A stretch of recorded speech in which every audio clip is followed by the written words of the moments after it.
pechatni narxida lisli darvoza beraman. Lisli darvozani ham eng oxirgi, eng so'nggi ustunli varianti. Qarang, bu darvozani o'zimiz qilib berganmiz.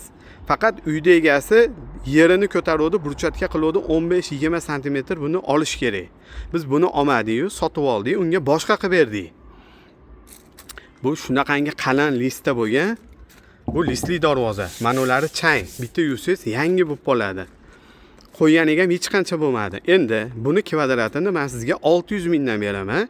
Eni 355, 360 joyga tushadi, bo'yi 3,5. 3,5 ham oxirigacha ochiladi.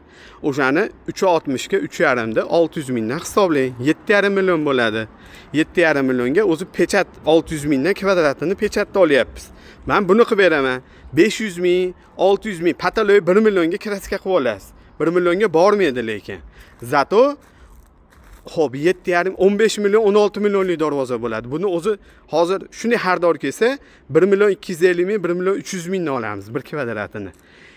Yo, sen al deyapsan deyishingiz mumkin. Pechatni narxi bas deyishingiz mumkin. Bo'lmasa mana shu videoda biranta temirga ahli yetadiganmi yo darvoza chigami tashing videoda. Yo screenshot qilib rasmini tashing.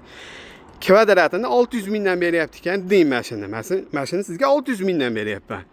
Qani men to'g'ri aytyapmanmi yo aldayapmanmi? O'shani ham kommentariyaga yozib keting. Ha, arzon beryapsan ekan yo qimmat beryapsan ekan deb. Buni orqalari ham chiroyli. Bitta yuvib qo'ysangiz, shunaqangi qattiq. Qarang, hamma choklarigacha ham olib chiqamiz. O'zimiz qilib berganmiz. Xullas, gapni qisqasi 7,5 millionga bosib oling zo'r narsa. Korobkasi hamma yo'g'i bor buni. 3,5 bo'yi, eni 360.